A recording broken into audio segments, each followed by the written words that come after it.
E aí, galera, boa noite, bem-vindos à primeira aula de Platão aqui desse novo esquema. Oi, Melissa, Samuc, Giovanni, Aristotelinho. Então, tem essa questão eterna que todo mundo discute, eu já vi um monte de gente falando que é o que é a república. A república é A ideia da república é uma utopia, tipo, o Platão tá falando, ó, esse daqui é o governo ideal. Ou ele tá fazendo uma crítica, uma sátira, assim, ó, como é totalitário, não. E o meu entendimento é de que não é nenhum dos dois. O ponto todo é que lá pelo livro 2, eles estão discutindo se vale a pena ser justo ou não. Se o importante é só ter fama de justo, ou se realmente vale a pena ser justo por si mesmo. E por causa disso, Sócrates fala, pô, essa questão é difícil, vamos tentar pensar como uma analogia.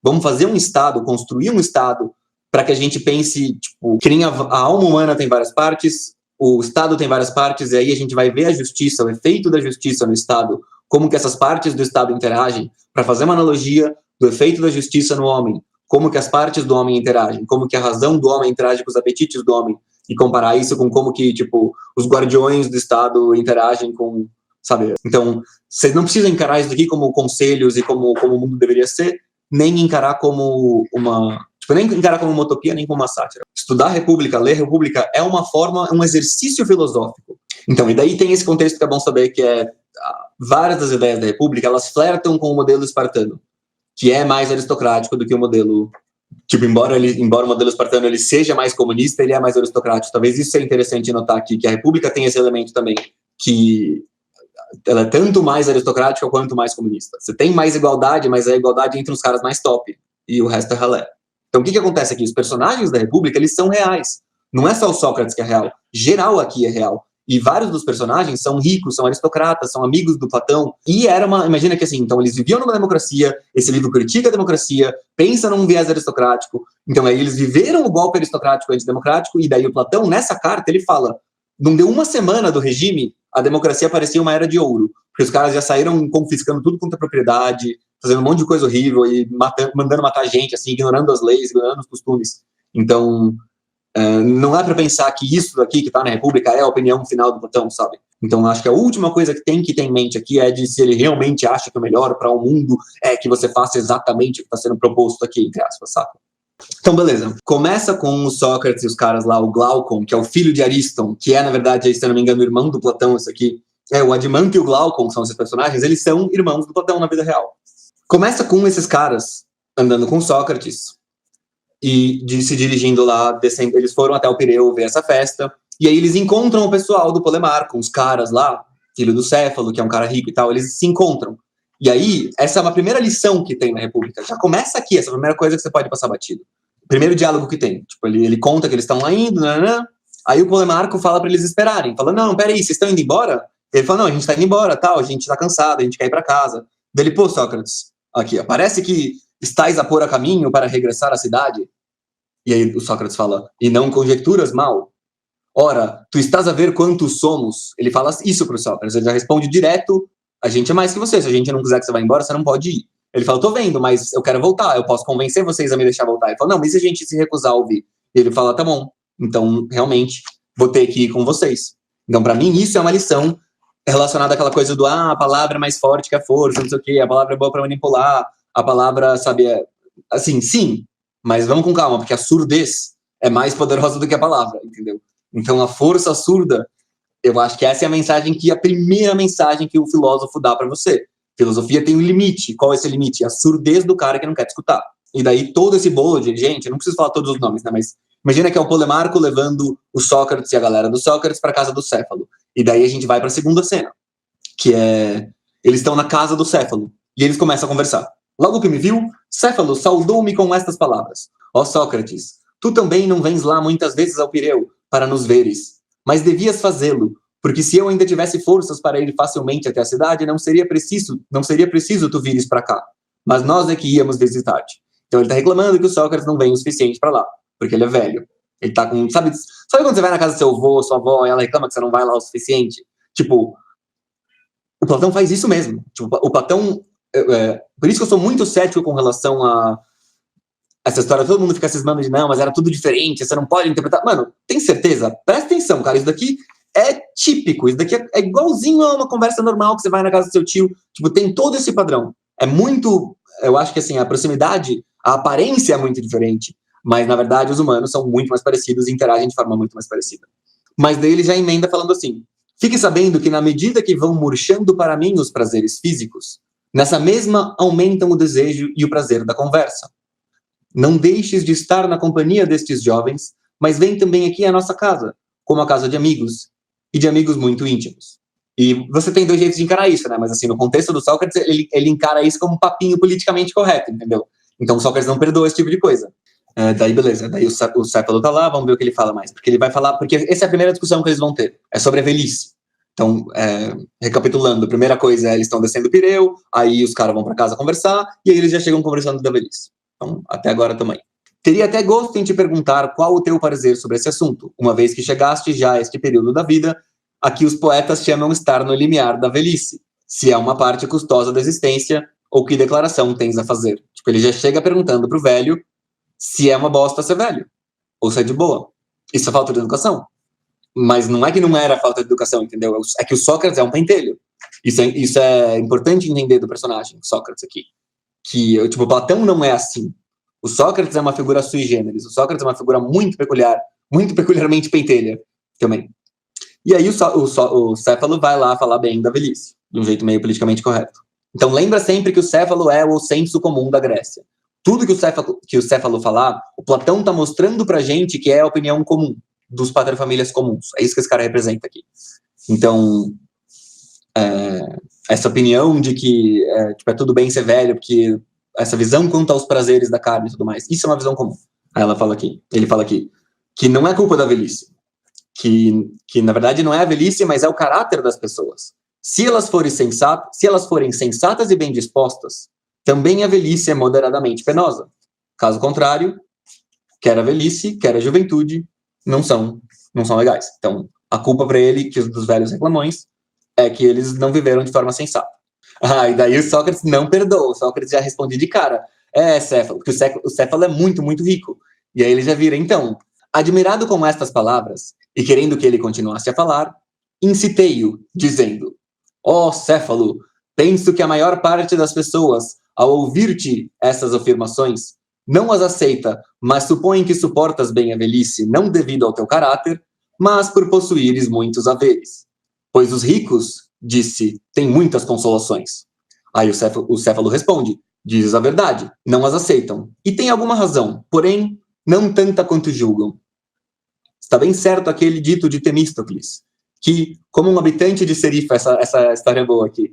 Não, calma, vou ler a frase. Está bem certo aquele dito de Temístocles, que, como um habitante de Serifa o ofendesse, dizendo que a sua celebridade lhe viera não de si mesmo, mas de sua cidade, lhe respondeu que nem ele se tornaria ilustre se nascesse em Serifo, nem aquele se em Atenas. Quer dizer, o cara tira o Temístocles, é um general famoso, né? Chega, você só é famoso porque você é ateniense. Ele fala, eu não seria famoso se eu fosse da sua cidade, mas você também não seria famoso nem se você fosse da minha.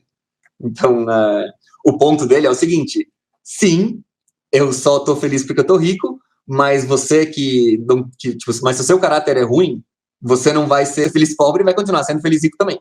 Então, é verdade, mas calma aí. Continua sendo necessário o caráter, ele diz.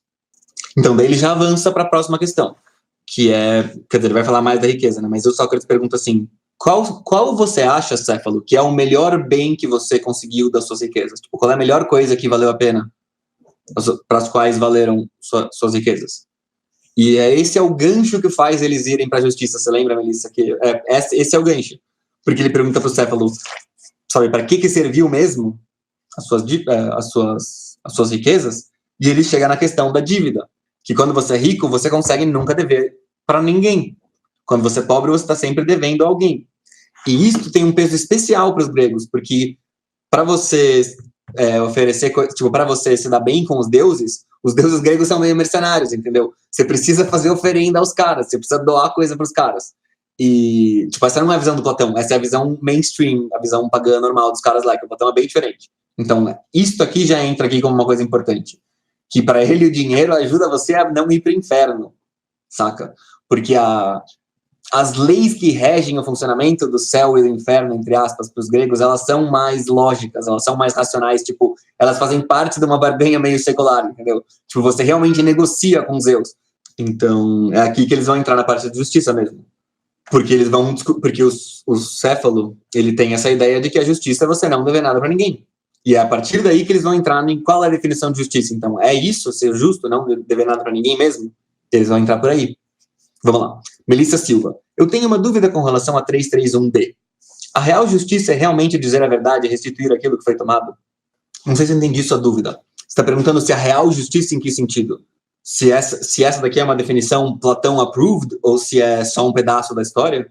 Porque ela é só um pedaço da história. Ela não está no final, tipo, ela não é a definição mais próxima do fim, at all. Ela é a primeira definição, na verdade. Não, Melissa, essa é tipo aquela primeira discussão, aquela primeira distinção. Você lembra o problema que é...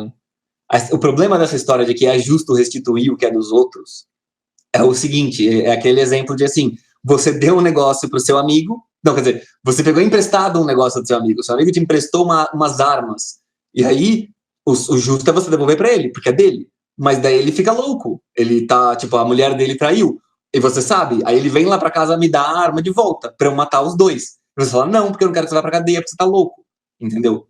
É justo devolver, tipo, não tem nada a ver com isso, e dar a arma pro seu amigo quando ele tá louco, devolver, e eles chegam à conclusão que não, que é a sua responsabilidade não fazer o seu amigo se fuder por causa da insanidade temporária dele, então não é tão simples assim. Mesmo as coisas que parecem mais estúpidas aqui, é bom você tentar entender como que ela não é estúpida, porque não estaria aqui se fosse uma ideia idiota. Geralmente, quando parece uma ideia mais idiota, é porque nos nossos termos ela parece estranha, você tem que tentar fazer de algum jeito uma translação para o que ele está querendo dizer aqui. Entra na treta da coragem também. Mas sorry, o assunto já passou. Não, imagina, Giovanni, podemos voltar sempre. Se for sempre do negócio do Platão, da Grécia e tudo mais, sempre podemos voltar. Então, Giovanni Mesquita. Falando sobre a Odisseia, uma das características de Ulisses é a astúcia, que é a metis, é a principal característica daquela história, né? Que nem, tipo, a Odisseia, ela é sobre a metis do Ulisses e a Ilíada, ela é sobre a raiva do Aquiles. Sobre a... Qual é a raiva mesmo? Eu falei no meu vídeo qual era a palavra, mas esqueci agora. Menis? Acho que é Menis. Engraçado que essa também é uma característica relacionada com a serpente na Bíblia. Acho interessante a diferença de modelos gregos e cristãos. Deixa eu pensar, isso é interessante. Que Ulisses é astúcia e, sim, isto é muito distinto dos personagens gregos e é aí que você vai ver como que o Platão se aproxima pra caralho dos gregos, dos cristãos.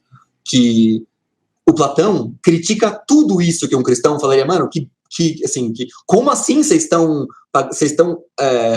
adorando esses deuses? Esse Deus de vocês, o cara trai a esposa, ele mente. Que tipo de Deus é esse? O Platão fica horrorizado. O Platão fala que faz mal ter deuses assim.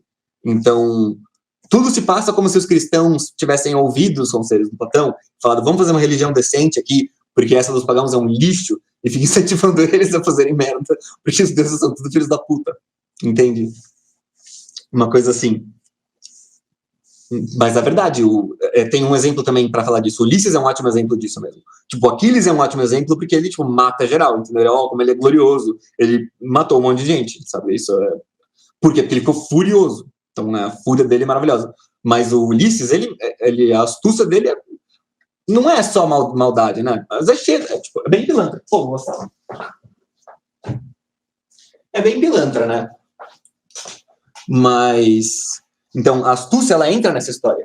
Que, assim como os gregos valorizam mais o cara que é capaz de destruir os seus inimigos na força bruta, ela valoriza mais o cara que é disposto a enganar mesmo. O cara que sabe manipular você na maldade para tirar benefício. Isso é uma coisa que é mais bem vista por eles. E eu acho que é um bom ponto, que assim...